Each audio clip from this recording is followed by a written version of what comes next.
Hello, and welcome. If this brings you peace, consider subscribing. It helps me keep making these stories for you. Tonight, we'll take a slow, wandering walk through a day in the life of a Viking farmer. Not the warriors with helmets and horns. That's more Halloween costume than reality, but the quiet, ordinary people who spent most of their lives tending the soil, caring for animals, and keeping their families warm against northern winds. Before we step into their world, I invite you to settle in. Dim the lights, make yourself comfortable, maybe take one slow, deep breath in, and let it out gently. Imagine the sound of a crackling fire or the faint hum of a distant sea. This will be our backdrop as we drift into the world of longhouses, smoky hearths, and muddy boots. Picture the sun rising low on the horizon, never quite leaping high into the sky in these northern lands. The air smells of damp earth and smoke, with a salty undertone that drifts in from the fjords. You're standing outside a wooden longhouse,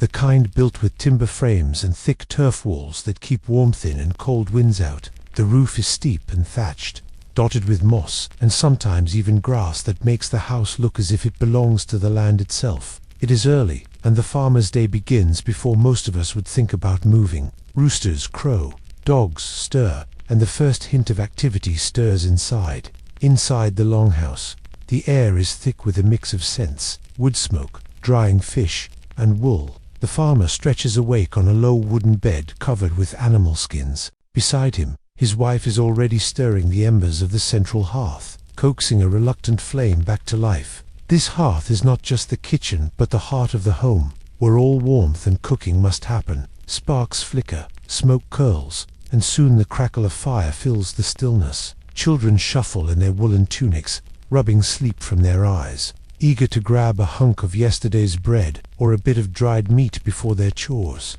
A day in the life of this farmer does not begin with scrolling on a glowing rectangle, but with the physical work of keeping life possible. First, the animals must be tended. Imagine stepping outside, your breath visible in the crisp morning air. A few goats bleat impatiently from a pen, cows shuffle in the byre, and pigs grunt, eager for scraps. The farmer walks among them with a wooden bucket, milking cows and goats, checking hooves, tossing hay. His hands are calloused, his boots worn from the wet earth, and yet the rhythm of this life is steady, familiar. There is no question of whether he feels like it. Animals cannot wait. Breakfast is simple but nourishing: porridge made from barley or oats, cooked slowly over the hearth with goat's milk. Sometimes a bit of honey if the bees have been kind, sometimes a sprinkle of dried berries. Flatbreads are pulled from the side of the hearth, where they bake directly on stones. The bread is heavy, dark, and a little gritty from the stone-ground flour. Imagine chewing it, the crunch of a few stray bits of ground stone, basically. The medieval version of biting into the occasional eggshell when you bake at home. And yet, this is food that keeps the farmer working all day. The farm is not large. It is made up of small fields cleared from the forest, worked with wooden plows pulled by oxen. The soil is not always generous, but the farmer coaxes life from it. Barley, rye, oats, cabbages, turnips, these are the staples that keep the family alive through long winters. As the sun lifts slightly higher, he sets out to the fields, oxen snorting, plow cutting shallow lines into the earth. The work is slow, rhythmic, and heavy, but there's a meditative quality to it. Step after step, furrow after furrow, the land accepts its annual tending.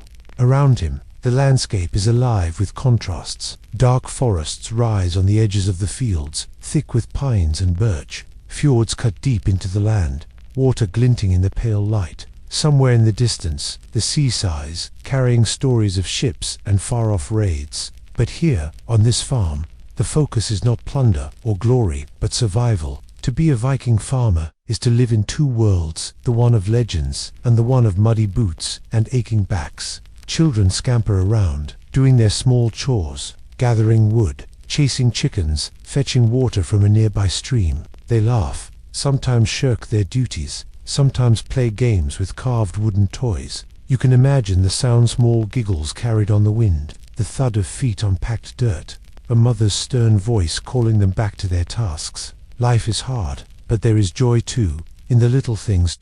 As the farmer works, he sometimes pauses to talk to a neighbor who passes along the path. News spreads slowly here, often carried by word of mouth. Maybe a cousin is leaving on a ship for trade. Maybe someone's sheep were taken by wolves. These conversations are the medieval equivalent of a neighborhood group chat, slower, with fewer memes, but just as essential for staying connected. The middle of the day brings another simple meal. Maybe fish smoked from the night before. Maybe cheese pressed and salted for keeping. Bread again, of course, always bread. And a mug of ale, brewed weak, more like liquid bread than something that would get you drunk. Water isn't always clean, so ale becomes the everyday drink, even for children, though theirs is often much weaker. Imagine sitting by the hearth, a wooden cup, warm in your hand, the smell of smoke in your clothes. Outside, the animals rest in the midday sun, the oxen chew slowly, and the chickens scratch in the dirt. Life has its quiet rhythms. It may seem simple compared to ours, but simplicity can be soothing. Each task has a place, each moment a rhythm. The afternoon is spent repairing tools, weaving baskets, or patching roofs. Farming is not just about planting and harvesting, it's about keeping everything in working order. Wooden tools crack, ropes fray, roofs leak. A farmer is not just a grower of food, but a carpenter, a mason, a vet, and sometimes even a blacksmith. The sound of a hammer on iron rings out, smoke from a small forge rises, and the cycle of repair and reuse continues. Nothing is wasted here, and as the day lengthens, shadows stretch, and the thought of evening warmth begins to beckon. The animals will need to be brought in again, fed and checked. Children's laughter fades into the comfort of the longhouse. The hearth will glow once more, and the smell of stew will drift through the air. But what happens when the sun finally dips below the horizon? When the world grows dark, and only firelight remains? That's what we'll explore in the next part. The evening begins with a softness that feels almost timeless. The farmer, tired but steady, gathers his tools and leans them carefully against the wall of the longhouse. The oxen are led back into their shelter, their breaths puffing clouds in the chill air, their hides steaming faintly after a day of work. The goats shuffle into their pens, nibbling at the last tufts of hay before settling down. Chickens cluck as they hop into their roosting spots, feathers fluttering in a gentle storm of movement. It is a routine so practiced that the animals seem to know it themselves, as if they too are part of the household rhythm. Inside the longhouse, firelight begins to glow against the turf walls. The hearth is coaxed into life again, flames licking the blackened pot suspended on a chain above the embers. The smell of stew fills the space, slowly barley thickening in the broth, root vegetables softening, a bit of smoked fish or leftover meat dropped in to deepen the flavor. This is not a feast, but it is warm and sustaining, and in the world of a Viking farmer, that is luxury enough. Imagine the steam rising, the scent of earth and smoke blending together, the crackle of wood punctuating the quiet talk of family. Children sit close, their faces glowing orange in the flickering light, shadows dancing behind them on the walls. They chatter about small things: who saw a fox near the stream, who chased the fastest chicken, who dropped a bucket and had to go fetch water all over again. Their laughter bounces around the room, soft and genuine. The parents listen, sometimes joining in, sometimes just smiling at the energy that cuts through the weariness of the day. Even in the 9th century, a tired child at dinner can be oddly comforting. Meals are eaten from simple wooden bowls with wooden spoons. The bread, dark and dense, is torn and dipped into the stew. Ale is poured into rough-hewn cups, not clinked like champagne but shared as necessity. The warmth of the food sinks deep, and the aches of the day soften. It is not glamorous, but it is grounding. Imagine the taste not seasoning as we know it. No peppers or tomatoes or potatoes. Those will come much later. Instead, the flavor is earthy, simple, honest. You eat because your body demands it, and you find comfort in the shared act. After the meal, the chores are not over. The longhouse must be tidied, tools placed where they won't trip anyone in the dark. The animals within the byre, sometimes kept under the same roof to share warmth, must be checked one last time. The fire is banked so it does not go out in the night. Sparks rise, tiny stars in a smoky galaxy above the hearth, before fading back into the dimness. And then comes something that feels almost magical, the gathering of stories. When darkness claims the farm, when candles are few and torches are smoky, the only light comes from fire. And around the fire, people talk. Stories of ancestors, of gods, of places far away. Maybe the farmer himself tells of his grandfather, who once traveled on a longship to a land of endless forests. Or maybe the children beg for tales of Odin, of Thor with his hammer, of Loki with his tricks. The sagas are not written down yet. They live in voices, in memories passed along, smoothed at the edges like stones in a river. Imagine leaning against the wall, half full from dinner, eyes growing heavy as a familiar voice tells you how the world was made from the body of a giant, how night and day were pulled across the sky by chariots, how even the mightiest gods had to bargain with fate. These stories are both entertainment and teaching. They explain storms and stars, and they also remind people who they are and where they come from. They are bedtime stories, yes, but also identity itself, wrapped in words and warmth. Sometimes, if a traveler has come through, the stories change. Maybe the visitor speaks of markets far south, where silver coins are plentiful and spices strange. Maybe he tells of monasteries by the sea, where bells ring and treasures glitter. The farmer listens politely, but his mind is not on raiding or riches. His mind is on the soil, on whether the barley will be enough, on whether his children will be warm in winter. And yet, there is a spark of curiosity, because even farmers like to dream. As the night grows deeper, the mood shifts. Work shoes are set aside, cloaks folded, children tugged gently toward their sleeping places. Beds are little more than wooden frames filled with straw, covered with wool or animal hides. They are not plush or soft, but after a day of labor, they feel like clouds. Imagine lying there, the earthy smell of straw in your nose, the heavy warmth of sheepskin on your chest, the distant crackle of a fire still breathing in the hearth. Outside, the wind sighs, and the world feels vast. But here in the longhouse, there is safety. Even in this peace, there is humor. Someone might joke about a neighbor who fell asleep in his own ale, or a goat that escaped 3 times in one day. These little laughs are the medieval equivalent of scrolling through funny clips before bed, but far gentler, far more personal. They remind the family that even in the grind of survival, joy finds a way to sneak in. As the fire dies down, voices fade into murmurs, then into silence. The only sounds are the breathing of family and animals, the occasional snort of a cow, the creak of wood shifting in the night. The stars outside shine cold and steady, unseen but always present. The farmer drifts towards sleep, his mind replaying the day furrows in the soil, warm bread, children's laughter, the steady rhythm of life. He knows tomorrow will be much the same, and in that sameness lies both the challenge and the comfort of his world. But before sleep fully takes hold, there is always that question: what if? What if the harvest fails? What if wolves come? What if tomorrow brings change? These quiet worries are timeless, the same thoughts that keep us awake now. Yet the crackle of the last embers offers reassurance. Tomorrow will come, and with it, work to do, food to prepare, stories to tell. And still, the night holds secrets beyond farming and stories. The Vikings did not live only by day. When the longhouse grew silent, when the animals settled, the world outside was alive with unseen presences, spirits, gods, and things whispered about in half-serious tones. But what exactly did they believe wandered in the darkness, and how did it shape their nights? That's what we'll explore in the next part. When darkness settled fully over a Viking farm, it was never just absence of light. For the people who lived in those longhouses, the night was filled with unseen presences, with layers of meaning and possibility. The crackling hearth inside the home was not only warmth, it was a shield, a boundary keeping out what might linger in the cold spaces beyond the doorway. Imagine sitting there, eyes heavy, firelight soft against the turf walls, knowing that just outside the wooden door, the night stretched on forever, and that within it moved things both natural and supernatural. The Norse farmers believed deeply in a world alive with spirits. The land itself was not empty, it had its own guardians, called landvætter, or landwights. These were beings tied to the earth, the waters, the forests, and the fields. To farm a piece of land was not just hard labor, it was also a kind of partnership with these hidden guardians. Before breaking new soil, a farmer might offer a small gift, some ale poured into the ground, a bit of food left at the edge of a field so that the landwights would be pleased and the crops would grow. Imagine, as you walk through the barley fields, leaving behind a crust of bread, not because it fills a belly,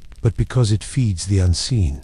Inside the home, the family also believed in household spirits, the desia, protective female ancestors were thought to watch over kin and hearth. Sometimes a small ritual was performed to honor them, especially at seasonal changes. The hearth fire itself could be seen as a living link between past and present.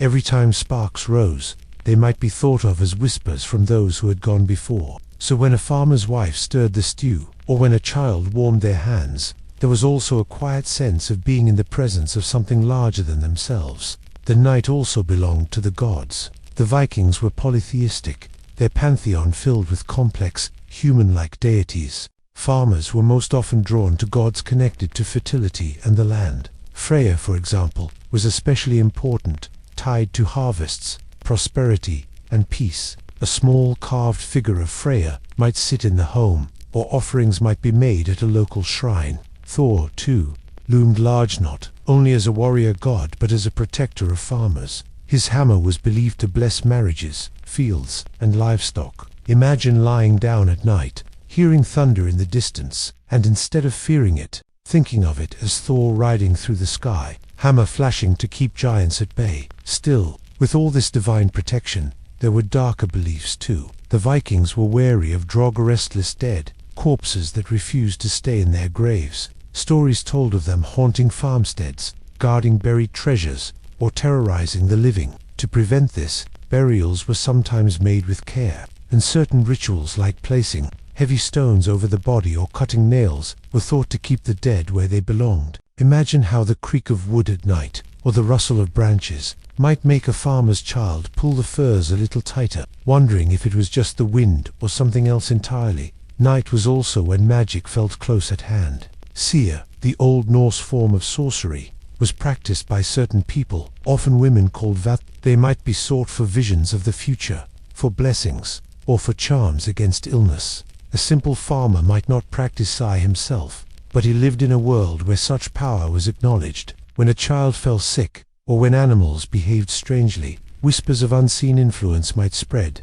The line between daily chores and spiritual awareness was thin. There is something almost familiar about this. Even today, many of us feel that nighttime sharpens imagination. Shadows stretch longer, every sound is amplified, and our minds wander into possibilities we would laugh at under the sun. For the Viking farmer, the night was exactly that, a canvas for imagination, but one painted with God's ancestors and spirits instead of Netflix thrillers or ghost PODCAs. At seasonal festivals, this spiritual life became more formal. The BLT, a kind of sacrificial feast, might involve offerings of animals, shared meals, and toasts made in honor of gods and ancestors. These weren't everyday events, but when they happened, they pulled farming families into a larger web of community and belief. The mead horn was passed around, voices lifted in memory of those who came before, in prayer for good harvests, and in honor of the gods who guided the seasons. Afterward, as night deepened, the singing might linger, low and rhythmic, carrying into the dark fields like a heartbeat. But even without great festivals, night at a farm could hold small rituals. A farmer might whisper thanks to the gods before closing his eyes. A mother might quietly murmur a protective charm over her children. A child might press a carved little charm under their straw pillow, hoping for safe dreams. These small acts stitched belief into every moment, making the night less frightening and more like a living, breathing presence that could be befriended. Of course, not everything was solemn. Nights also held practical chores. Wool was spun by lamplight, mending was done while stories were told, tools were sharpened as sparks flew into the dark corners. These tasks blurred into the rhythm of stories and faith, so that work and belief, the physical and the spiritual, were not separate worlds, but one continuous thread. Imagine your own home, lights dimmed, doing laundry or fixing something while chatting with a loved one. Except in this world, you believe your ancestors and gods are listening to, nodding along from the shadows.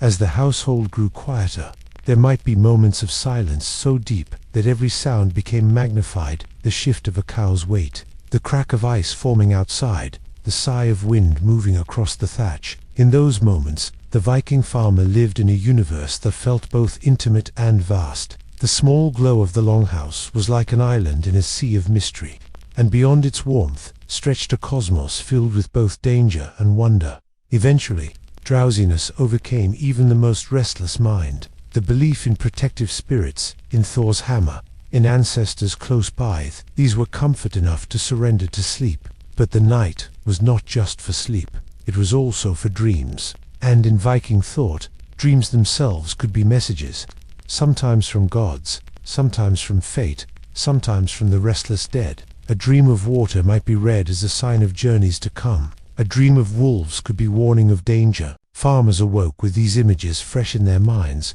sometimes whispering them to their family, wondering what they might mean. The night, then, was not just absence of day, it was a second world layered on top of the visible one. A world of gods riding through the skies, of spirits rustling in the fields, of ancestors whispering in sparks, of dreams carrying hints of what lay ahead. And when the dawn finally returned, it was always a relief, proof that life went on, that the fire had lasted, that the sun still rose. But what did that dawn bring beyond chores? Farming was the center, yes, but the life of a Viking farmer was also tied to seasons, to festivals, and to the slow but steady rhythm of community. And what happened when these cycles brought people together? When farms became gatherings, and gatherings became celebrations? That's what we'll explore in the next part. Morning once again stretches itself over the horizon, slow and pale, with a faint chill still clinging to the grass, and the smoke drifting softly from the longhouse roof. For the Viking farmer, the day is not just a repetition of chores,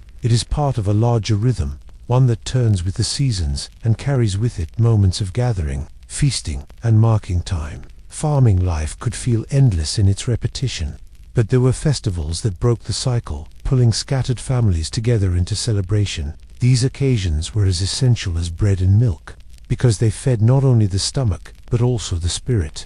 Imagine the winter solstice, the longest night of the year. The sun barely peeks over the horizon. The cold air stings your nose, and yet there is a sense of anticipation, because this is the time of JL, what later generations would echo in the word Yule.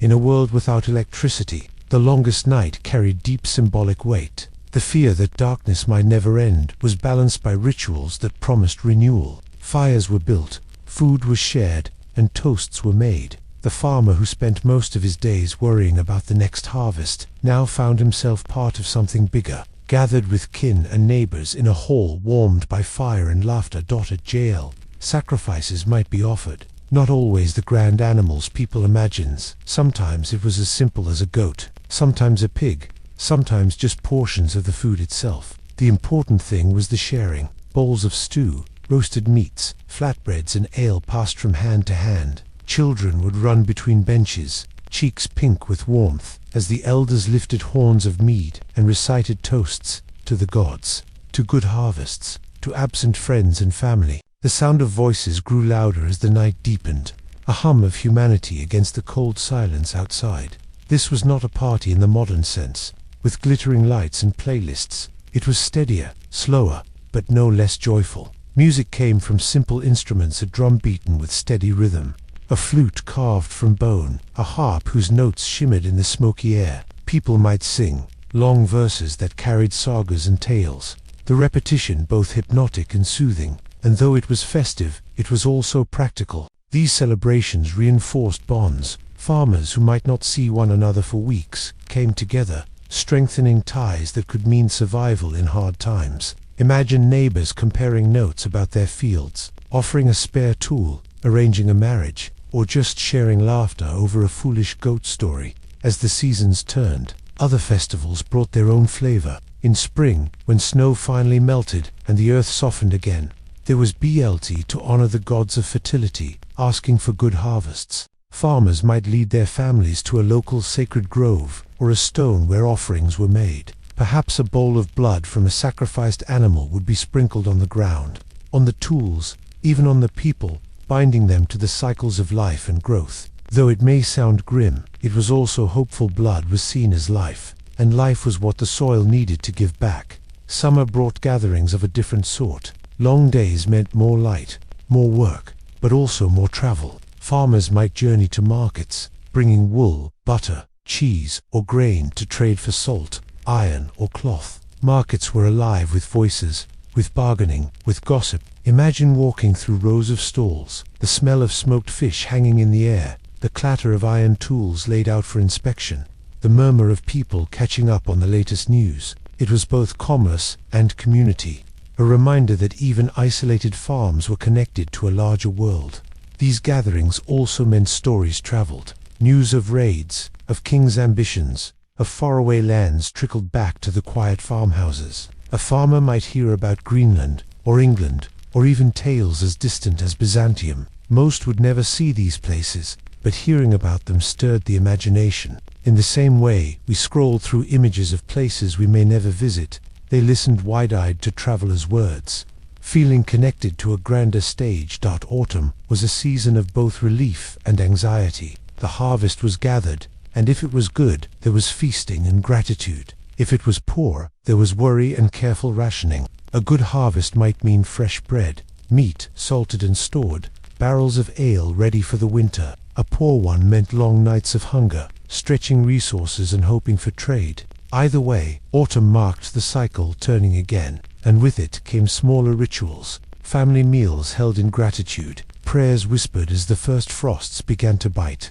Imagine sitting in a hall during one of these seasonal gatherings, your ears filled with voices and song, your stomach warm with food, your heart eased by the nearness of friends. Outside, the night presses against the walls, but inside, the fire glows, and the air is thick with smoke and story. It is a reprieve from isolation, from endless chores, from worry. Even if tomorrow brings mud and toil, tonight is about warmth and connection. What is striking about these festivals is how similar they feel to our own traditions. A holiday dinner, a birthday party, even a family barbecue, all of these serve the same purpose: to break the monotony of work, to gather people, to laugh and eat, and remember that life is more than survival. The Viking farmer may not have had balloons or Christmas lights, but the feeling of joy in breaking bread with others is timeless. These moments also reinforced values. The toasts, the sagas, the songs, they reminded everyone of who they were.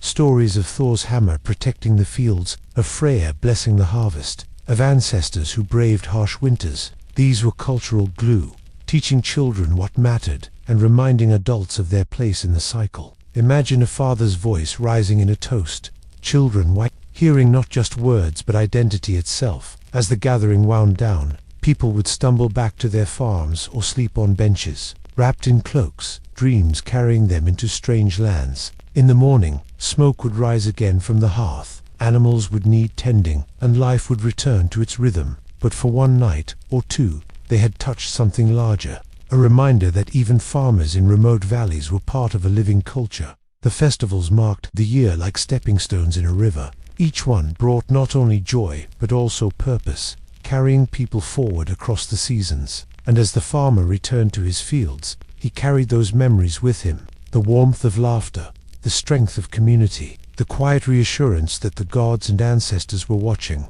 But what about the smaller details of everyday life? The clothes they wore, the tools they used, the tiny objects that filled their homes and gave shape to their days. To truly understand the life of a Viking farmer, we need to step inside the longhouse once more and look closely at the material world that surrounded them. And that's what we'll explore in the next part. Step back into the longhouse now, not at night or during a feast, but in the gentle daylight that slips through the smoke hole above the hearth. The space is dim, always dim, because there are no glass windows, only narrow slits covered with animal skins that let in a little light and a little air. The air is smoky, warm near the fire, cool at the edges. This is the center of the farmer's world, the physical container that holds family, food, and daily life. And it is filled with objects, each of them simple, practical, and yet telling stories of their own. Imagine running your hand along the rough timber beams that hold the roof. They are sturdy, darkened by years of smoke, polished where countless shoulders have brushed past. The walls are thick with turf, grass sprouting here and there, making the house feel more like a mound of earth than a building. Inside, benches line the sides, covered in sheepskins or woolen blankets. These benches serve as beds at night, as seats during meals, as places to work during the day. Space is never wasted here. Clothing hangs from pegs along the walls. For men, tunics made of wool or linen, trousers fastened with simple cords, cloaks fastened with brooches. For women, long dresses of wool, often with an apron-style overdress held by oval brooches at the shoulders. These brooches are sometimes the fanciest item in the house. A splash of metalwork that might be plain or might bear intricate designs. Clothes are not bright, not modern polyester blends, but muted earth tones, browns, grays, faded blues, the occasional deep red or green if dye plants could be found or traded for.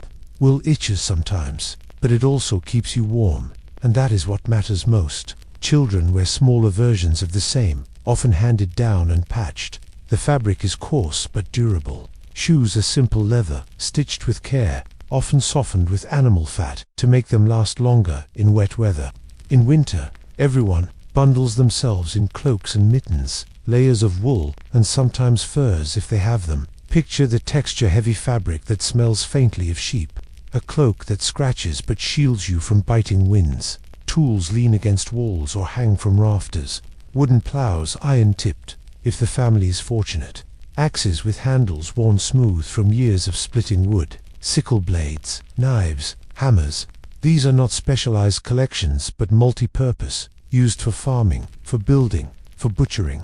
Every tool is valued, repaired again and again until it can no longer serve. Imagine sharpening a sickle, the rasping sound filling the longhouse, sparks catching briefly in the dim air. Cooking vessels are scattered near the hearth, clay pots blackened from years of use, wooden bowls and spoons carved by hand, their surfaces showing faint grooves from countless meals.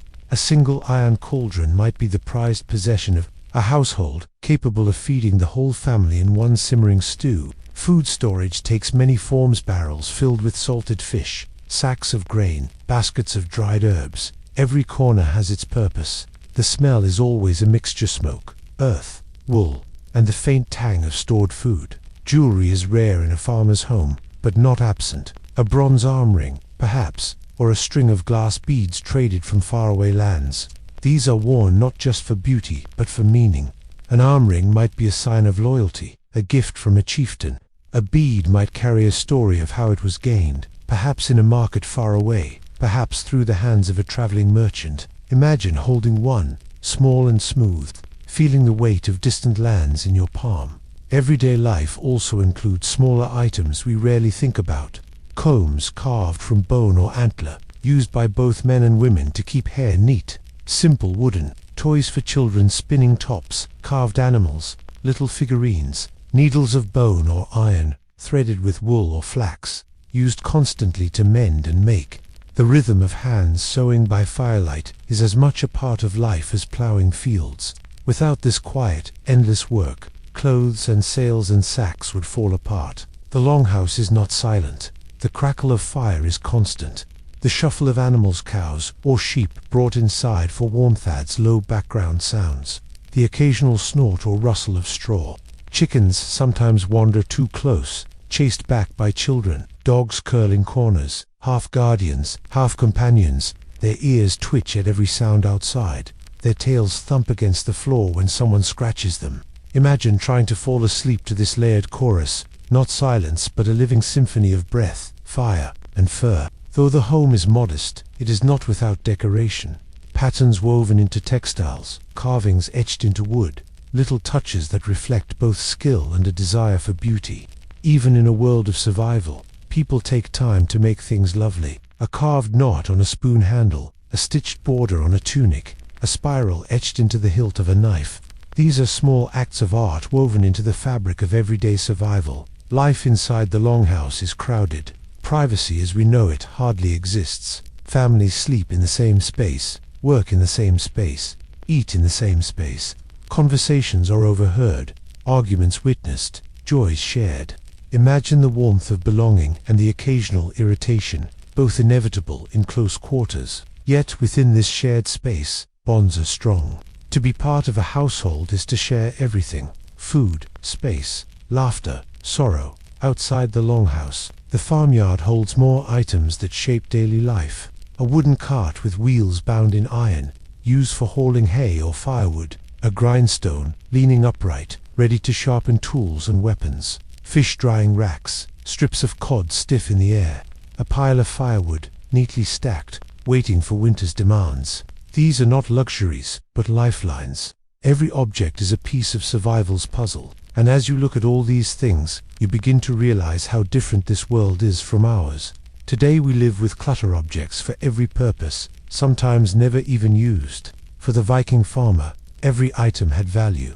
There were no junk drawers. If something existed in the home, it was used, repaired, passed down. This makes the space both sparse and rich. Sparse in the number of items, rich in the stories they hold. Picture yourself seated on a bench in this longhouse, wrapped in a cloak, listening to the fire snap. Around you are objects worn by time, shaped by hands, carrying both necessity and memory. This is the Viking farmer's material world, practical, rugged, quietly beautiful in its simplicity. And it tells us that survival was never just about food, but about making a life with meaning, even in small things. But how did these farmers pass their knowledge forward? How did children learn which tools to use, which herbs to gather, which gods to honor? In a world without schools, without books, what did teaching look like? That's what we'll explore. In the next part, on a Viking farm, learning was not something that happened in classrooms with desks and chalkboards. It unfolded in the flow of daily life, in the rhythm of chores, in the steady passing of knowledge from hands that had done the work 1,000 times to smaller hands just beginning. Imagine being a child here, your world contained within the fields, the longhouse, and the forest paths nearby. Everything you know, everything you will become, comes from watching, listening, and repeating until skill becomes second nature. The first lessons began almost as soon as children could walk. They were given small tasks, not because they could do them perfectly, but because it was the only way to learn. A toddler might be told to gather twigs for the hearth, their little arms clumsy but eager. A few years later, they would graduate to carrying water from the stream, a wooden bucket almost too heavy for them, sloshing and spilling, but slowly teaching balance and persistence. Every mistake was part of the education. Dropped buckets, tripped feet, burnt fingers from poking too close to the fire roll. These were as much lessons as successes. Fathers and older brothers often taught boys the work of the field, how to harness an ox, how to steer a plow, how to sharpen a blade. The knowledge wasn't handed over in words alone. It was shown, again and again, until muscle remembered what the mind didn't yet understand. Imagine a boy trudging behind his father, boots sinking into furrows, hands gripping the plow awkwardly. His father says little, only gestures, a nod here, a grunt there. Slowly, painfully, the furrow straightens, the tool feels less foreign, and the boy begins to carry himself like a farmer in training. Girls often learned from mothers and older sisters, weaving, spinning, cooking, tending animals, all of it absorbed by being present, by helping with tasks, by repeating what they saw. Wool spinning, for instance, was not taught in a single afternoon. The spindle was placed in a girl's hand, and she fumbled with it while her mother worked beside her, thread smooth and even. The child's first yarn was lumpy and uneven, but over weeks and months it improved. One day, without even realizing it, her fingers moved smoothly, the spindle twirled, and the wool became even, serviceable thread. Skills crept into the bones quietly, almost invisibly. But education wasn't only about survival skills. Stories were another form of teaching. Around the hearth, sagas and myths were told not just for entertainment, but for guidance. When children heard about Thor protecting the world from giants, they learned about strength and bravery. When they heard about Loki's tricks, they learned about the dangers of deceit and cleverness gone wrong. The sagas carried moral lessons, cultural identity, and a sense of belonging. A child listening with wide eyes wasn't just hearing a story, they were learning how to be part of their people. There was also practical wisdom shared in small sayings and observations. A father might point to the sky and say, "See how the clouds move, tomorrow will bring rain." A mother might show her daughter a plant and explain, "This one soothes the stomach, but that one will make you sick." Knowledge of herbs, weather, animal behavior, these were essential skills, passed through generations with the quiet authority of lived experience. Imagine a child following along, plucking leaves, sniffing them, tasting cautiously, storing away information like a secret map of survival. Sometimes children learned through play that was not just play. Wooden swords, carved bows, and simple games of strength trained boys for potential raiding or defense. Though many would never leave the farm, Girls made small doll-like figures, practicing sewing, weaving, and care through pretend play that mirrored adult responsibilities. In this way, games rehearsed adulthood, and always, the line between child and adult was shorter than we imagine today. By the age of 12 or 13, many children were expected to contribute fully. Marriage and family were not far beyond. Childhood was brief, and responsibility came early. Not all teaching was gentle. Discipline existed too. A boy who shirked chores might be cuffed lightly or scolded. A girl who ignored her spindle might be reminded firmly of her duties. The farm was unforgiving. Laziness risked survival. Yet even in this strictness, there was care. Parents wanted their children to learn, not just to obey, because one day those children would run the farm themselves, carry the family name, and ensure the household continued. And sometimes, education reached beyond the farm. If a family was fortunate, a son might spend time at a chieftain's hall, learning not only farming but also the skills of trade, negotiation, or even warfare. A daughter might be married into another household, bringing with her skills honed since childhood: cooking, weaving, organizing a farmstead. Knowledge was a kind of dowry, just as valuable as cattle or land. Imagine the pride of a mother seeing her daughter expertly weaving cloth, knowing it made her more respected in the eyes of a new family. Curiously, runes sometimes entered this world too, though most Viking farmers were not literate in the way we think of today.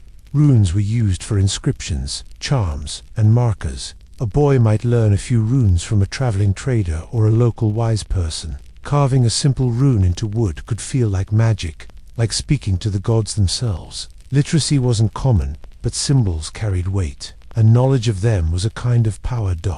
We can think of this education as layered. First, survival: how to grow food, tend animals, mend clothes. Then, cultural stories, songs, values. Finally, practical and sometimes spiritual: weather, herbs, charms, the occasional rune. All of it woven together into daily life. There were no school bells, no homework sheets, no formal lessons, but there was constant learning. From the moment a child woke to the moment they slept, they were students of the farm, the hearth, the stories, and the land itself.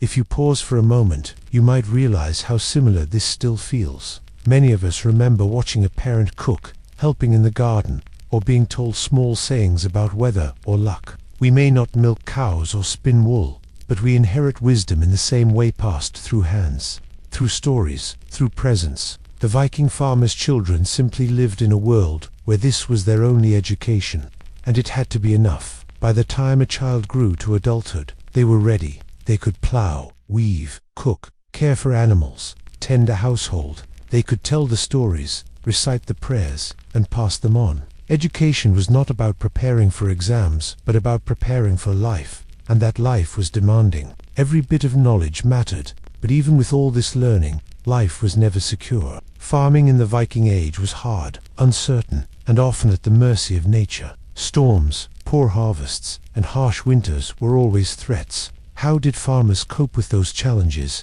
and what did it mean for their survival? That is what we'll explore in the next part. The Viking farmer's life was shaped not only by skill and routine, but by the constant, unyielding presence of nature. The land was both friend and foe, generous in one season and cruel in the next. Imagine standing in a field in late summer, the stalks of barley swaying golden in the breeze.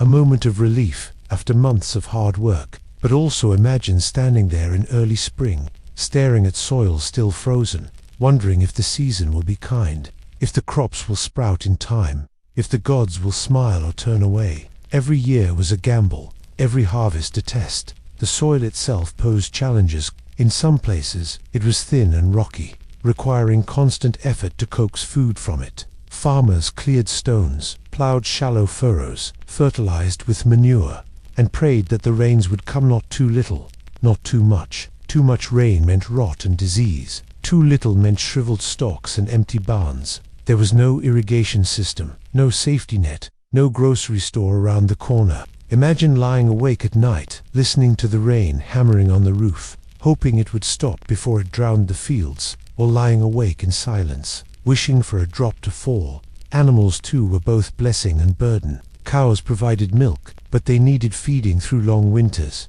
their hunger constant. Sheep gave wool, but they were vulnerable to wolves and illness. Goats were hardy, but they chewed everything in sight, sometimes escaping pens and destroying what they weren't supposed to touch. Pigs grew fat quickly, but they also rooted up ground and sometimes turned aggressive. A farmer balanced all these animals carefully, tending to them like extended family but also knowing that they were survival tools, meat and milk and hides that made the difference between life and death. Winter was the harshest teacher. The days grew short, the nights long and biting. Snow buried the fields, wind whistled through cracks, and the farm huddled inward. Firewood had to be stacked high, food stored and rationed with care. Imagine opening a barrel of salted fish in January. The smell sharp and sour but welcome because it meant another week of meals. Imagine breaking through ice to fetch water, hands numb, breath clouding the air. The longhouse, crowded and smoky, became both haven and prison. Tempers could fray, space could feel suffocating, but outside the cold waited like a predator. Survival meant enduring together. Sometimes disaster came suddenly, a storm tearing through, flattening crops, a disease sweeping through cattle, leaving carcasses in the byre, a fire catching in the longhouse roof, threatening everything. These moments were terrifying, because recovery was slow, if it came at all. A farmer whose barn collapsed, or whose sheep were lost, might have to rely on neighbors, trade, or the mercy of a local chieftain. Imagine the desperation of borrowing seed for spring planting, promising repayment at harvest, knowing that a poor year could ruin your family for generations. Hunger was never far away. In bad years, meals shrank, bread grew thinner, soups more watery, families stretched what little they had, children's bellies ached, and their parents went without food to keep them alive. Hunger was a shadow that haunted every winter, every poor harvest, and yet, life continued. People sang, prayed, told stories. They laughed even on empty stomachs, because to stop laughing was to give in to despair. Farmers sought to cope with these uncertainties not only through hard work but also through faith. Rituals and offerings were ways to beg for good fortune, to seek the favor of gods and spirits. At the first sowing, ale might be poured into the soil as an offering. At harvest, thanks might be given with a small feast, even if food was scarce. The cycle of giving and receiving, of asking and thanking, was part of survival itself. It gave people the sense that they were not alone, that the land and the gods were in dialogue with them.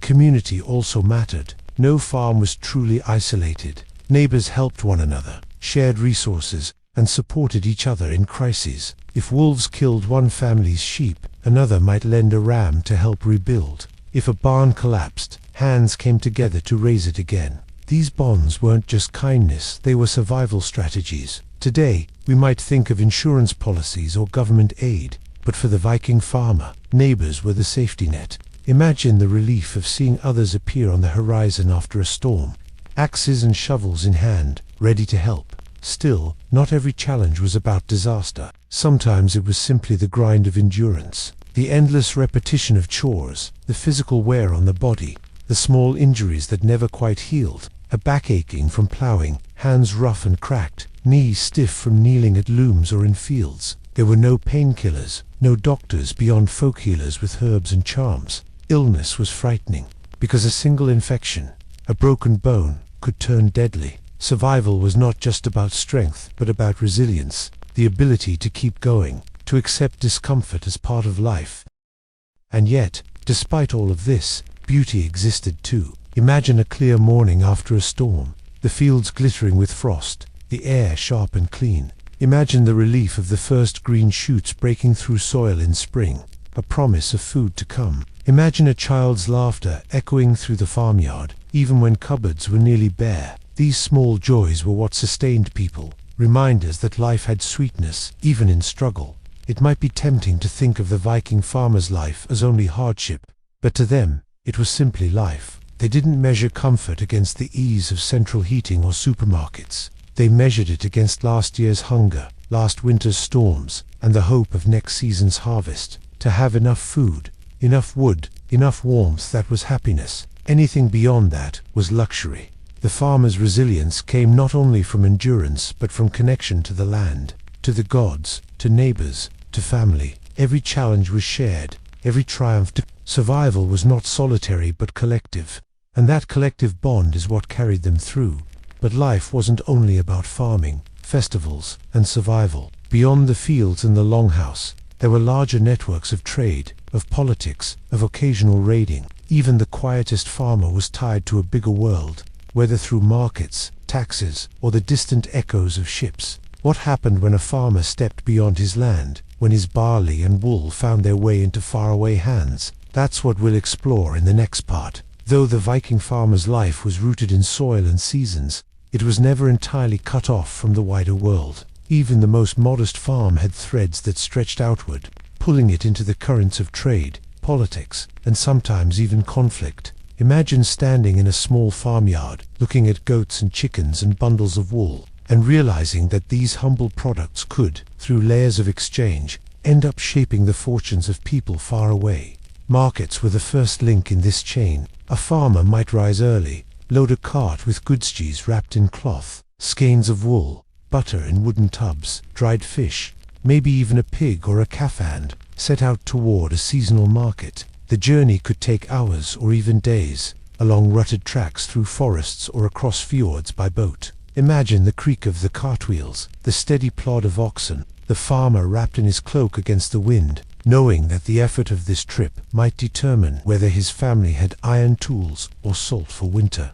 Arriving at the market was like stepping into another world. The quiet of the farm gave way to noise and movement. Stalls and blankets spread on the ground, merchants calling out, smoke from cooking fires curling into the sky. There were people from neighboring valleys, from coastal villages, even from distant lands. The smell of fresh bread mingled with that of smoked fish and animal hides. It was crowded, chaotic, and alive. Here, the farmer bartered. Coins did exist, silver weighed out, cut into pieces, but barter was often just as common. A bundle of wool might be traded for a set of iron nails. A sack of grain might bring back salt. Butter, prized for its richness, could be exchanged for cloth woven with dyes unavailable at home. Imagine haggling, voices rising and falling, the slap of hands sealing a deal. There was a social element too. News exchanged, marriages arranged, alliances made. It was a chance to be part of something larger than the farm. A reminder that survival was not only local, but connected. Some goods were exotic. Glass beads from the south, small and shimmering, seemed almost magical in a farmer's hand. Frankincense or silk might appear, rarities that most farmers would never buy but would marvel at. Silver coins stamped with Arabic script sometimes passed through, carried by traders who had ventured along rivers and seas. Imagine a farmer turning one over in his hand, unable to read the symbols but understanding its value. A small piece of the faraway world, glittering in the palm. Trade also flowed in the other direction. A farmer's wool or hides might move from local markets into larger trade networks. Ships carried them to towns where craftsmen and traders gathered. From there, they might reach England, Frankish lands, or even Byzantium. The farmer might never know where his goods ended up, but his labor was part of a chain stretching across continents. This wider world brought not only goods but also ideas. Farmers heard news of kings, of wars, of raids. A merchant passing through might speak of a great battle, of lands where gold was plentiful, of new laws passed by a distant ruler. These stories filtered into longhouses told at night by firelight, sparking both wonder and caution. Imagine sitting there, listening to a tale of a land where the sun felt hotter than any Viking could imagine, where spices burned on the tongue, and thinking of it as both unreal and tantalizing. Of course, trade had its costs. Taxes, for one. Local chieftains or jarls demanded tribute, whether in the form of food, labor, or coin. A farmer might grumble as he handed over a portion of his harvest, but refusal was rarely an option. These leaders offered protection in return, maintaining order, leading warriors, and keeping enemies at bay. It was a delicate balance. Farmers provided sustenance, leaders provided defense. Imagine the tension of knowing your hard-grown grain would not stay entirely in your family's bowls, but also knowing that without the chieftain's warriors, your farm might not stand at all. Occasionally, farmers themselves became entangled in the raiding culture for which Vikings are so famous. Not every farmer was a raider, but some joined expeditions, leaving fields behind to sail for wealth abroad. A second son, without land to inherit, might see raiding as his best chance at fortune. Imagine the mix of excitement and fear as he left behind the steady rhythm of farming for the uncertainty of the sea, trading a plow for a sword. Those who returned could bring silver, slaves, or exotic goods, changing the fortunes of their family. Those who didn't, well, their absence was just another hardship for the farm to endure. For most, though the farm remained the center, trade and raiding were distant echoes, occasional interruptions in the steady beat of plowing and sowing. But those echoes mattered. A new tool from the market could make the work lighter. A story from a traveler could spark the imagination of a child. A tribute paid to a chieftain could shift the balance of power in the region. Even the quietest farmer, tucked away in a valley, was part of a web that stretched far beyond his fields. Think of it this way. Today, we might drink coffee grown continents away, or scroll through news from across the globe without a second thought. For the Viking farmer, a glass bead or a coin stamped with foreign symbols was just as astonishing. A reminder that the world was vast and connected. They didn't have TikTok trends spreading overnight, but they had sagas and stories traveling with traders, spreading slowly but surely across farms and fjords. And yet, for all this connection, the farmer's life remained centered on the farm. Markets were occasional, trade routes distant. Most days, the farmer returned to his longhouse, his animals, his soil. The goods he carried, bakayan, tools, salt, cloth, were treasured, carefully stored, parceled out with care. They were bridges to a wider world. But they always circled back to the heart of survival, the farmstead. These ties to trade and politics also shaped identity. Farmers were not just individuals. They were part of clans, part of communities tied to leaders, tied to the larger fabric of Norse society. Loyalty, tribute, and shared obligation defined their place. To farm was to exist within a chain of relationships, both visible and invisible. As the farmer unhitched his oxen after a market trip, stored away the goods, and sat by his hearth again, he carried a piece of the wider world with him. A knife, sharper than before, salt for flavor and preservation, perhaps even a bead that sparkled strangely in firelight. These things were more than objects. They were reminders that even in the quiet of a farm, the world outside pressed in. But while markets and trade connected Viking farmers outward, their daily social world remained inward, defined by kin, neighbors, and the bonds of marriage and family. What did those relationships look like? How did households function beyond survival? And what joys and tensions filled those close-knit spaces? That's what we'll explore in the next part. Life on a Viking farm was never a solitary endeavor. It was woven from the bonds of family, the strength of kinship, and the rhythms of marriage. Children and neighbors who stood as both allies and occasional sources of friction. To understand a farmer's world is to see not just the soil and the livestock, but the people whose lives were braided together in that long, low house of timber and turf. Imagine stepping back into that longhouse at dawn. You do not see one person rising alone to tend the animals. You see an entire household stirring. The mother is already at the hearth, coaxing the fire back to life. The father pulls on his cloak and boots, readying himself for the fields. Children scramble for scraps of bread, some still rubbing sleep from their eyes, others already tugging at buckets to carry water. In the corner, an older grandparent, wrapped in wool, watches with quiet eyes, offering the occasional reminder of how things used to be done. Every person has a role. Even the youngest can fetch kindling or scatter grain for the chickens. Family structure was central to Viking farming life. The husband was often seen as the head of the household, responsible for the land, the animals, and representing the family in the wider community. Yet the wife's role was no less crucial. She oversaw the household economy, the storage of food, the weaving of textiles, the organization of servants or thralls, if the family owned any. Her keys, sometimes literally hung at her waist, were symbols of authority. Imagine the sound of those keys jingling softly as she moved around the longhouse, a reminder to all that she was the keeper of the home's heart.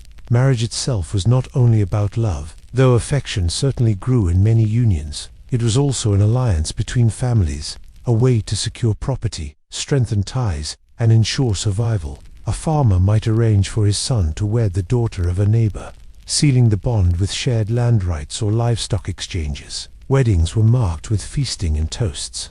But beneath the joy was a very practical understanding.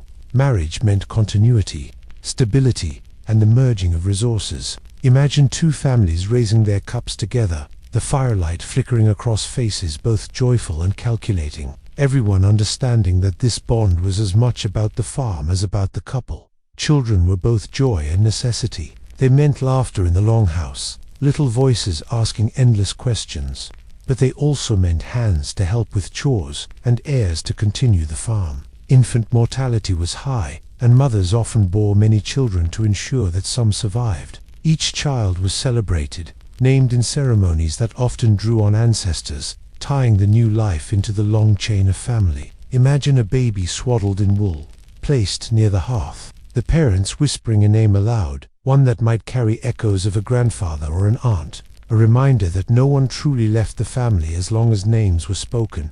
Grandparents, if they lived into old age, were revered as sources of wisdom. Their hands might no longer guide the plow, but their voices guided memory. They told the stories, remembered the sagas, carried the oral history that defined the household's place in the community. Picture a child sitting cross-legged on the floor, staring up at a wrinkled elder who spins tales of raids, of winters past, of the year the harvest nearly failed but was saved by a timely rain. These stories were education, comfort, and entertainment all at once. Neighbors were essential too. No farm stood alone. When barns needed raising, neighbors arrived with hammers and hands. When wolves prowled too close, neighbors helped guard the flocks. Yet, as with any community, tensions could arise. A boundary dispute over pasture, accusations that one farmer's sheep had strayed too far, whispers about debts unpaid. These disputes were sometimes settled with quiet talks, sometimes with the intervention of a local chieftain or through a legal assembly. Imagine standing before your neighbors, voices calm but firm, arguing about where one field ends and another begins. Justice was not always simple, but the community needed harmony, so compromises were made, oaths sworn, and life went on. Festivities often drew families and neighbors together. Weddings, harvest feasts, seasonal celebrations, these were not just religious or practical but also social. Families laughed together, children played, young people eyed one another across the hall, and elders toasted the gods and ancestors. These gatherings stitched the social fabric, reminding everyone that though life was hard, it was also shared. Imagine the glow of firelight on flushed faces, the taste of roasted meat, the hum of voices and laughter echoing under timber-bird beams. Thralls, or slaves, also lived in many farming households. Some were captured in raids, others born into servitude. Their presence complicates the picture, reminding us that even in this close-knit world, inequality existed. Thralls tended animals, fetched water, spun wool, and labored alongside free farmers. Some were treated harshly, others became almost part of the household, their lives deeply entwined with those of the family. A farmer's prosperity often rested on their hidden toil. Imagine a thrall quietly mending a net in the corner while laughter swirled around them, their own story rarely told but ever present in the farm's survival. Love, too, found its place in this world, though expressed differently than in modern times. A husband and wife might share quiet affection in small gestures, him saving the largest piece of bread for her patching his cloak more carefully than the others. Children showed love in playful mischief, in clinging to a parent's leg, in the way they curled close under blankets at night. Even neighbors, despite disputes, showed affection through acts of generosity, sharing ale after a hard day, offering an extra sheaf of grain to a family in need. These were not grand gestures but small, steady threads that wove love into daily life. Life inside the longhouse was crowded, filled with shared air, shared warmth, shared everything. Privacy was rare, but companionship was constant. Arguments were inevitable, but so were reconciliations. Bonds were tested by hunger, by storms, by the long nights of winter, but they held, and through it all, family and kinship gave meaning to the endless rhythm of farm work. As you imagine yourself lying down on a straw bed in that longhouse, listening to the soft breathing of family and animals, you can almost feel the strength of those bonds. The walls are thin against the cold, but the warmth of kinship is thick, carrying you through. But while the family was the center, belief in fate and the ever-present hand of the gods also shaped how farmers saw themselves and their place in the world. What did they believe about destiny, about luck, about the threads that wove their lives together? That's what we'll explore in the next part. When you live as a Viking farmer, each day is filled with toil, but each day also feels like part of a much larger pattern. The Norse believed that life was not random, not just a string of accidents, but something woven together by forces greater than themselves. Fate, or what they called word and sometimes groge, was always present, always whispered about, always felt in the background of every harvest and every storm. Imagine walking through a field of barley, the stalks brushing against your palms, and believing that each grain, each stalk, each breath of wind was somehow tied into threads that had been woven long before you were born. At the heart of these beliefs were the Norns, mysterious female beings who were said to weave the fates of gods and men alike. They sat at the base of Yggdrasil, the great world tree, tending to its roots and carving runes into wood to shape destiny. Their loom was the universe, their threads the lives of every living thing. A farmer might not speak of them every day, but he felt their presence. When a child was born, he believed that the Norns had already whispered that child's future. When a storm destroyed a harvest, he might sigh and mutter that the Norns had turned their loom in a hard direction. Fate was not just an idea, it was a lived reality. Luck, too, was a powerful concept. The Norse word hamming described a kind of personal fortune or spirit of luck, something that could be inherited, strengthened, or even lent to others. Families believed their luck could rise and fall like the tide. A farmer whose crops flourished year after year was said to have strong ham. One whose cattle sickened, whose barns collapsed, might be seen as cursed or unlucky. Imagine the farmer walking into his field at dawn, whispering a quiet prayer, not only for rain and sun, but for Hishiming to remain strong. The gods themselves were woven into this sense of fame and fortune. Thor's hammer was not just a weapon of war, it was a blessing of protection, invoked over fields and marriages. Freya was tied to fertility, to good harvests, to prosperity. Farmers made offerings not because they thought it guaranteed success, but because it aligned them with the forces shaping destiny. A bit of ale poured into the soil, a loaf of bread left at a shrine. These were gestures of respect, of trying to tilt fate just slightly in one's favor. Imagine the hush of dawn, a farmer crouching at the edge of his field, pouring out a drink, whispering, "Let this year be good." Runes were another way farmers tried to interact with fate. These symbols carved into wood, bone, or stone were more than letters. They were magical, thought to hold power, to shape reality. A farmer might carve Aron for protection into his doorway, or one for fertility into a tool used in the fields. Runes were never used lightly. They were believed to connect the carver directly to cosmic forces. Imagine the careful scratch of a knife on wood, the lines forming not just a symbol but a hope, a request, perhaps even a command to the unseen. Dreams were taken seriously too. A farmer might wake from a dream of water and wonder if it foretold a journey, or from a dream of wolves and fear for his sheep. Dreams were messages, sometimes from gods, sometimes from ancestors, sometimes from the Norns themselves. They were discussed in the mornings, weighed carefully, remembered long after the images faded. In the flicker of a dream, a farmer could glimpse the strands of fate tugging at his life. This worldview did not mean farmers were passive. They worked hard, they made choices, they fought for survival. But always in the background was the belief that effort and fate moved together, that a man could row with all his strength but still find himself carried by the current of destiny. It gave meaning to suffering hard. Winters were not just accidents but trials woven into life's fabric. It also gave courage. If fate was set, then to face it boldly was the only option. Imagine a farmer squaring his shoulders against a storm, muttering, "So it is written," and stepping forward anyway.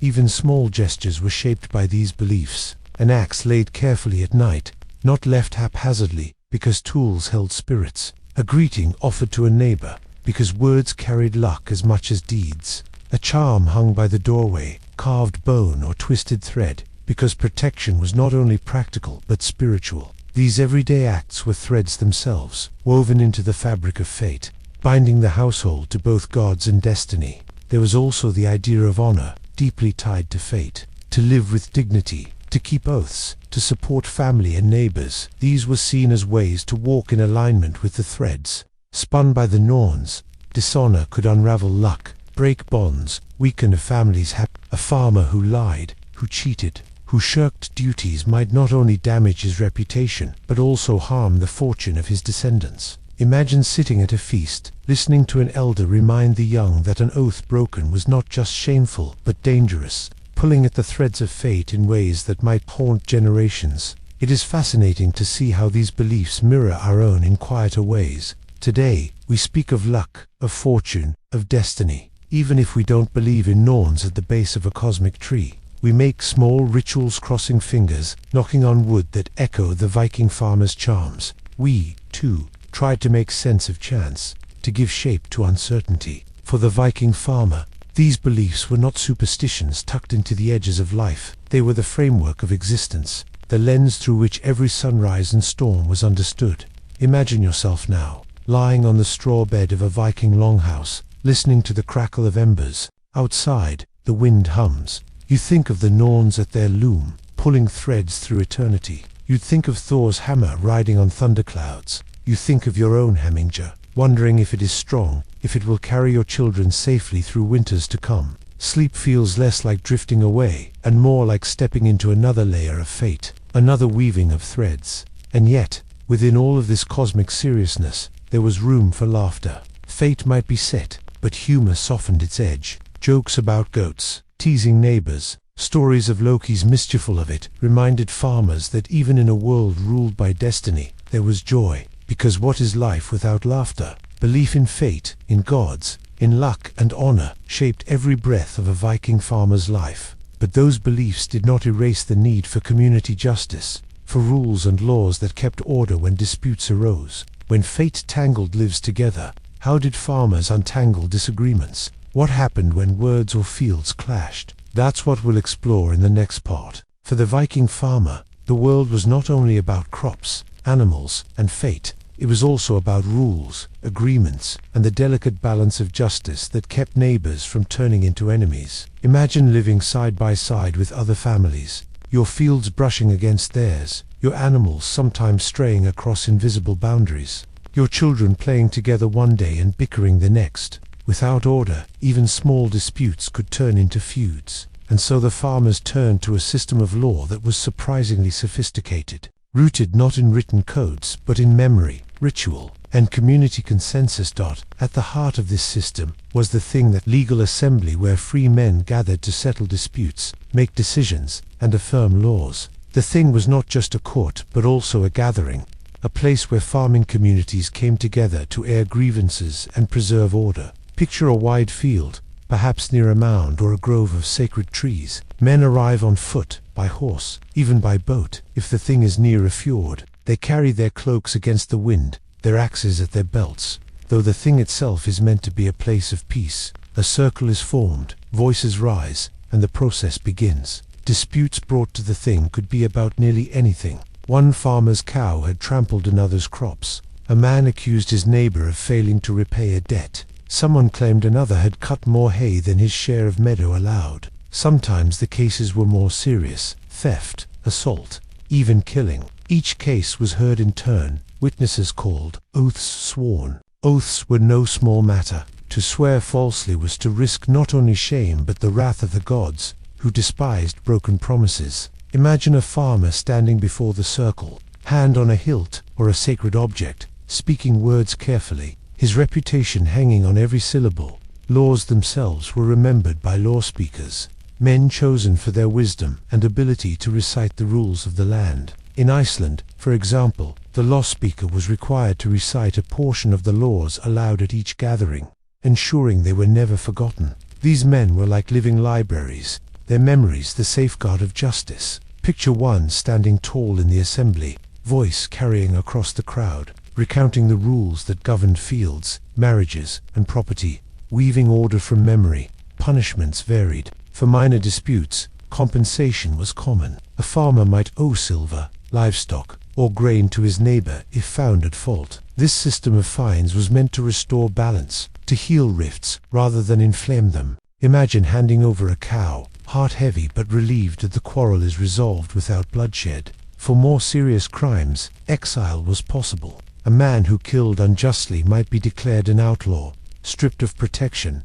forced to leave his land. Outlawry was almost a death sentence. for without community ties, survival was nearly impossible. It was not always neat. Families sometimes resisted judgments, feuds sometimes flared, and violence was never far away. But the system of the thing was deeply respected. It allowed farmers to feel that their world had rules, that disputes could be settled without endless cycles of revenge. The thing was more than a court. It was a place where the community affirmed itself, where law and order balanced the harshness of nature and fate. Women, though they did not usually speak at the thing, played roles in justice too. A wife might press her husband to bring a case, reminding him of debts owed or insults unanswered. Widows and wealthy women could pursue claims through male relatives, ensuring their voices carried indirectly. And within the home, the wife's judgment shaped the moral compass of the family, guiding children in matters of honesty, fairness, and honor. Imagine a mother chiding a son who tried to shirk chores, reminding him that one day others would judge him by his fairness and strength. Justice was not only formal but also embedded in daily interactions. Hospitality was one such rule. A traveler arriving at a farm was expected to be welcomed, fed, and sheltered, at least for a night or two. To deny hospitality was a serious breach of custom. Imagine a weary stranger knocking on a longhouse door, the farmer opening it, weighing the risk of admitting an unknown guest against the obligation to honor tradition. Bread is offered, ale is poured, and the stranger's story unfolds by the fire. Hospitality was both kindness and law, and failing it could bring dishonor. Reputation was another form of justice. A man's word, his reliability, his fairness in disputes, all of these were part of his standing. Gossip traveled quickly, carried by neighbors, markets, and feasts. A farmer known for honesty gained allies, while one known for deceit or stinginess found himself isolated. In this way, the community itself enforced order, rewarding those who upheld fairness and shunning those who broke trust. Imagine sitting at a feast, hearing laughter and songs, but noticing one man sitting alone, avoided because his oaths had been broken. Justice was not always cold or harsh. It could also be restorative. If a man admitted his wrong, offered fair compensation, and showed sincerity, the community often allowed reconciliation. Feuds could be ended with gifts, with handshakes, with shared meals. Imagine two farmers who had quarreled shaking hands at last, their families watching with relief, the tension easing like a knot slowly loosening. The community valued peace because survival depended on it, and yet, underlying it all was the understanding that law, like farming, was part of the weave of fate. A judgment that the thing was not just a decision of men, but an acknowledgement of the threads already laid by the Norse. Justice, like destiny, was seen as part of the larger order of the world, something to be respected, endured, and carried forward. When farmers returned home from the thing, they brought not just outcomes but also stories. Children listened wide-eyed as their parents described the disputes, the oaths, the judgments. These tales reinforced the lessons of fairness, of honesty, of the importance of reputation. Law was not abstract. It was lived, witnessed, retold. It was another thread in the fabric of community life. So the Viking farmer lived in a world of balance, between hardship and joy, between fate and effort, between quarrel and reconciliation. The law was not separate from life. It was interwoven, just as fields, families, and faith were. But beyond justice and farming, another element shaped life deeply: the food itself. What exactly did Viking farmers eat day by day? How was it prepared, preserved, and shared? To step into their kitchen, so to speak, is to step into their hearts. And that's what we'll explore in the next part. When you picture the life of a Viking farmer, you may first imagine fields, animals, and heavy wooden plows. But just as central to their survival and spirit was the food on their tables, the daily meals, the storage of provisions, and the quiet rituals of eating together. In many ways, food was the story of their lives, a tale of abundance in good years, of hunger in lean ones, and of endless creativity in stretching what nature provided.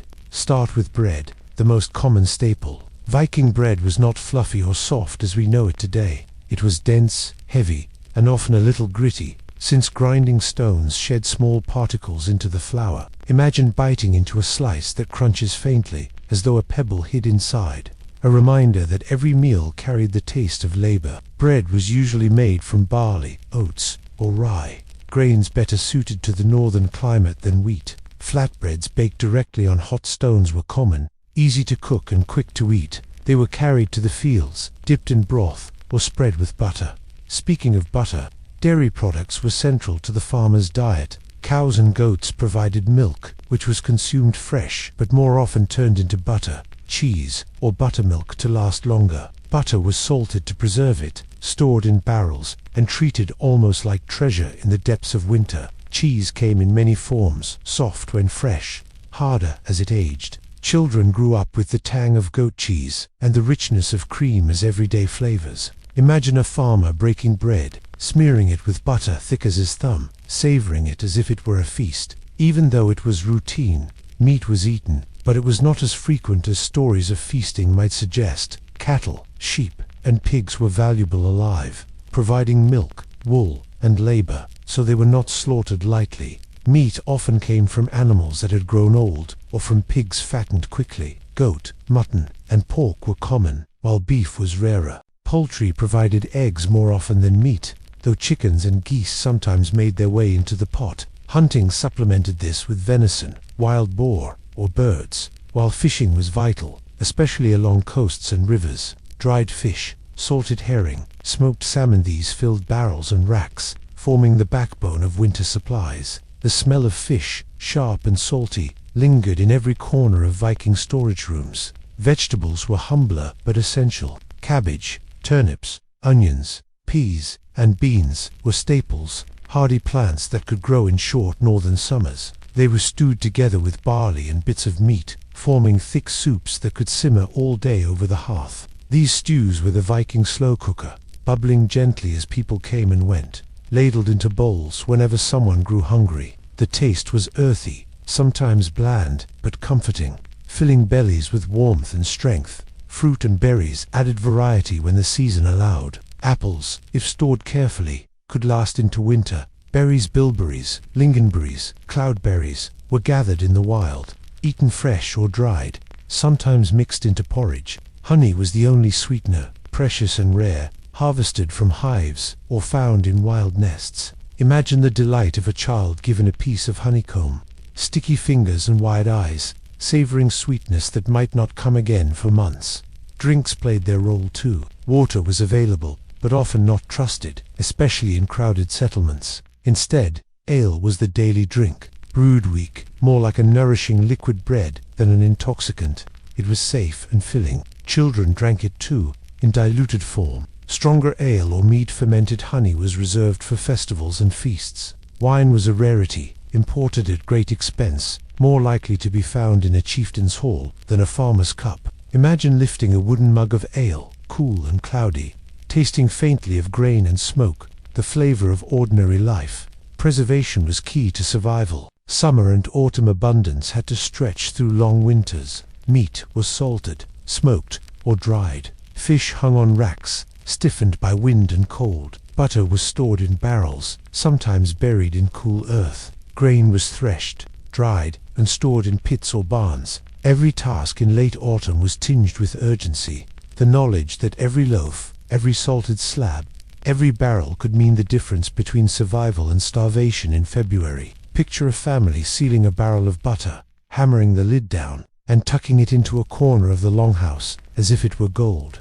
Meals themselves were communal, simple, and rhythmic. Breakfast might be porridge or bread with buttermilk, eaten quickly before chores. Midday meals were heartiest ladled from the cauldron, bread on the side, maybe a bit of cheese. Dinner, after animals were fed and tools put away, was the main meal, shared by the whole household around the hearth. Picture bowls passed from hand to hand, spoons scraping the bottom of the pot, the firelight flickering on tired but contented faces. Meals were not about extravagance, but about togetherness, a reaffirmation that everyone was fed, everyone belonged. Feasts, of course, broke this rhythm. At weddings, harvest celebrations, or festivals like JL food took on a different spirit. Meat was plentiful, ale stronger, tables crowded, singing and storytelling accompanied every bite. A farmer might save a prized animal all year just to slaughter it for a feast, a gift to both gods and neighbors. Imagine sitting shoulder to shoulder in a smoky hall, the smell of roasted pork thick in the air, voices rising in toasts and songs. a night when survival gave way to celebration.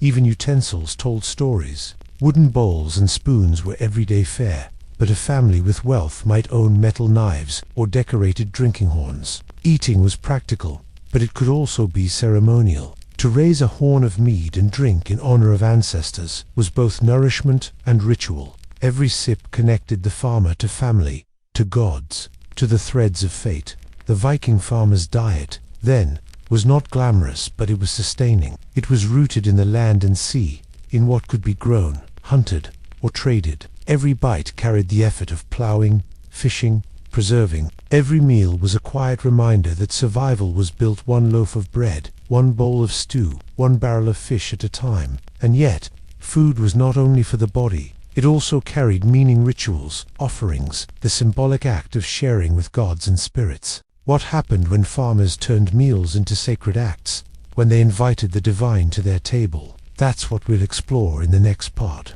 Food in a Viking farmer's world was not only nourishment, but also a bridge between the human and the divine. Every loaf of bread, every bowl of porridge, every piece of roasted meat could, at times, carry a meaning far beyond the hunger of the body. Meals could be shared with family, with neighbors, and with God's ancestors, and spirits that lived unseen yet ever present. Imagine sitting by the hearth, lifting a piece of bread, and not only feeding yourself, but also quietly acknowledging that part of this meal belonged to forces greater than you.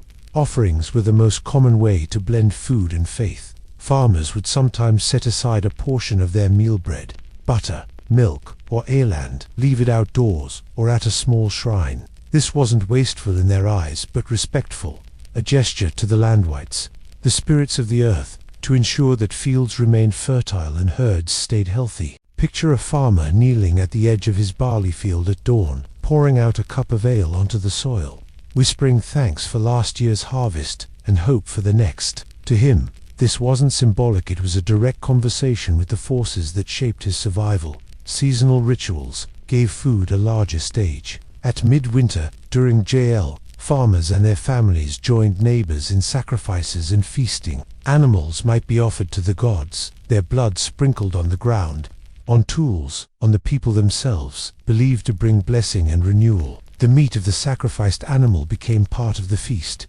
eaten together in a spirit of gratitude. Imagine a hall filled with voices, firelight flickering, bowls of stew passed around, each bite carrying the sense of divine presence. Eating and worship were not separate acts, but woven into the same ritual fabric. The gods most often honored in these ways reflected the farmer's concerns. Freya, god of fertility and harvest, was at the center of many offerings. A farmer might offer the first sheaf of grain to Freya, a gesture of gratitude and trust. Thor, protector against chaos and storms, was honored with toasts and invocations, his hammer symbolically present at weddings and at fields alike. Engerd, connected to the sea, might receive fish or offerings from coastal farmers. Each god was tied to survival, to the practical needs of the land, and so food became the language of prayer. Ancestral offerings were just as important. Farmers believed their forebears lingered, watching over the household. To honor them, portions of meals might be set aside, or special toasts made at feasts. Sometimes, graves were visited with food and drink, the living sharing a symbolic meal with the dead. Imagine a family carrying bread and ale to a burial mound, setting it down carefully, speaking names aloud so they would not be forgotten. These acts tied the present household to the long chain of families stretching back through generations. Even daily meals carried ritual weight. Before drinking, it was common to toast to gods, to ancestors, to family. The act of lifting a cup, speaking aloud, and sharing drink was both social and sacred. At larger gatherings, the sequence of toasts had structure, first to Odin, then to ancestors, then to personal causes. A horn of ale passed hand to hand became more than refreshment. It became a binding act,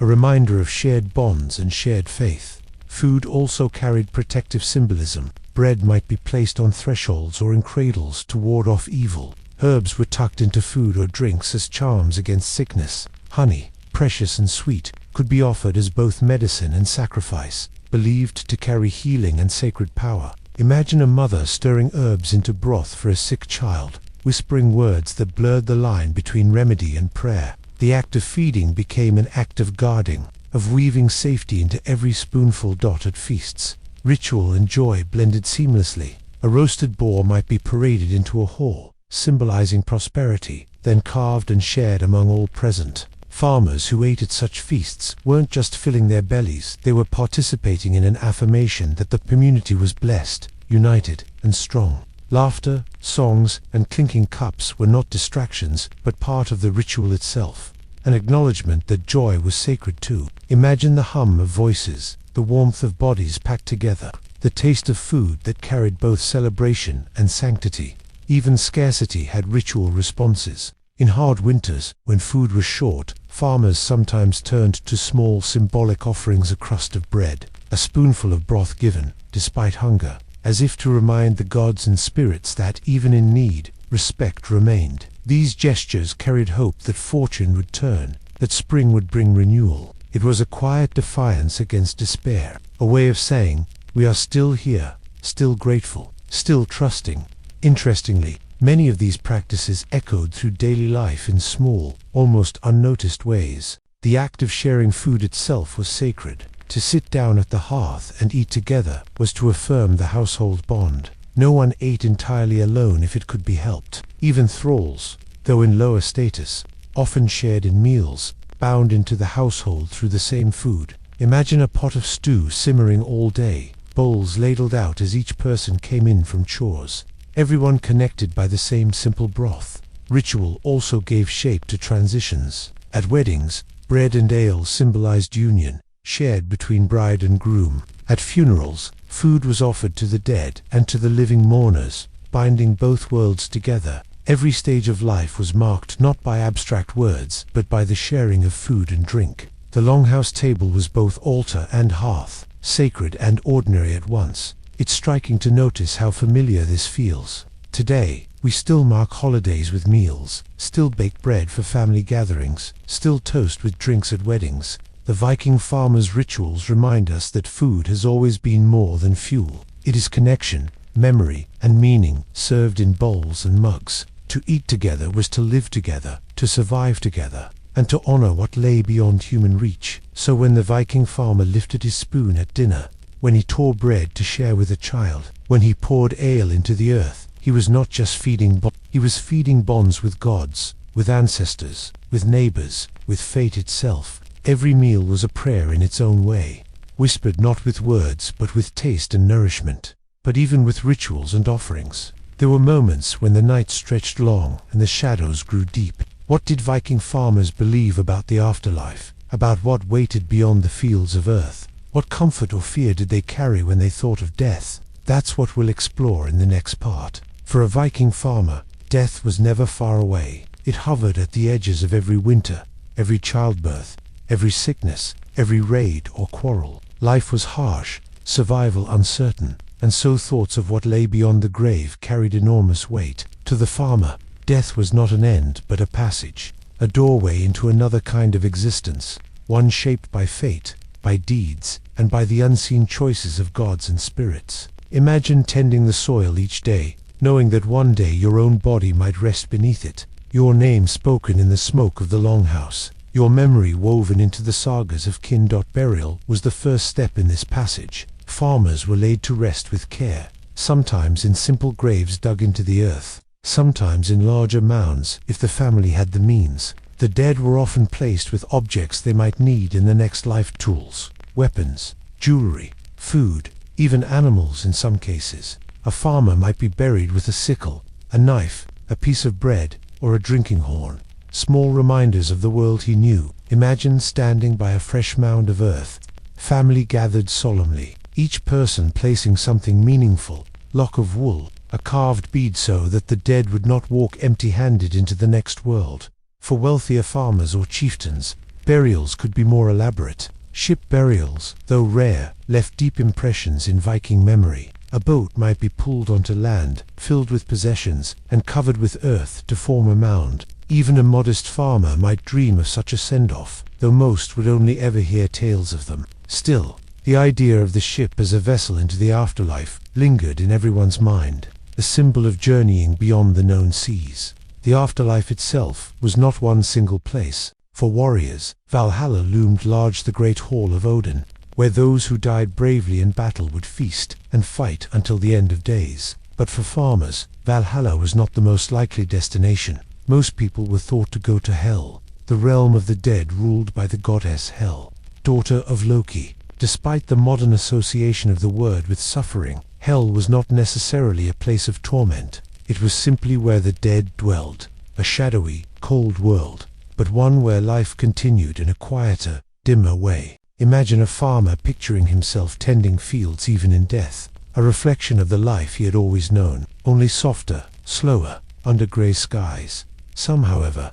believed that the dead remained closer than distant Hel. Ancestors lingered, watching over the household, guiding and sometimes warning the living. Burial mounds were not just resting places, but meeting points, where families could bring offerings of food and ale, sit quietly, and feel that their kin were near. Imagine a son kneeling by his father's mound, pouring ale into the soil, whispering a question, waiting for the wind or a bird's cry to feel like an answer.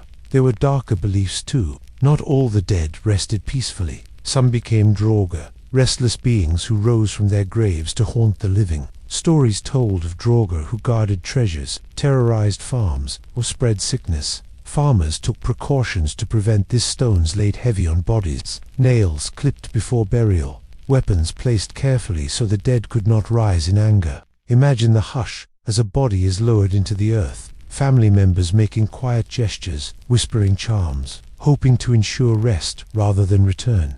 Women, too, had their place in these beliefs. The Disya, female spirits often connected to ancestors, were thought to guide and protect families. They were sometimes honored with offerings, their presence tied to both fertility and fate. Farmers believed their daughters carried the strength of these spirits, that the female line had a special closeness to destiny itself. Imagine a mother placing a hand on her child's shoulder and murmuring, "The Disya walk with you," as both comfort and warning. Death also shaped festivals. At certain times of year, autumn, in particular, farmers made offerings not just to gods but also to the dead. These were moments when the boundary between worlds felt thin, when the spirits were thought to walk among the living. Food, drink, and even a portion of the harvest might be set aside for them. The act was both respectful and practical. By honoring the dead, farmers hoped for blessings on the living. Imagine a table with bowls of stew, one quietly placed by the door or outside, steam rising into the night as a gift to unseen guests. And yet, death was not only about it was woven into stories and humor too. Sagas told of great heroes dying, of course, but also of foolish deaths, trickster endings, ironic twists. Farmers listened with both awe and laughter, reminded that death could be noble, tragic, or ridiculous. To laugh at it was to rob it of some of its fear. Around the fire, a tale of a man who fell into his own pigpen might get as much chuckle as a story of a warrior cut down in glory. In this way, death was made part of life, less a shadow to be dreaded and more a fact to be acknowledged.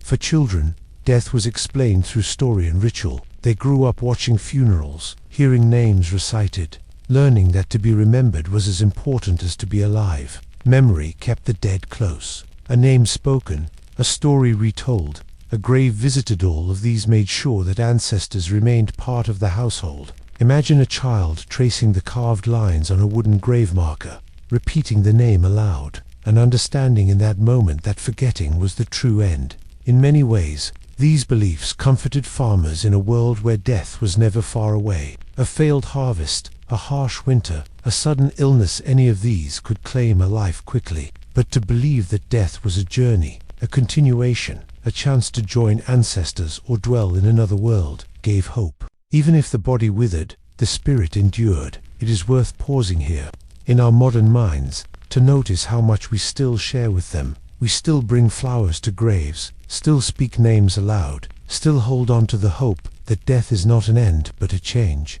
The Viking farmer, crouched by a mound whispering to his kin, would recognize our candles in cemeteries, our photos on mantles. Across centuries, the need to remember, to connect, to soften the silence of death with ritual, remains the same.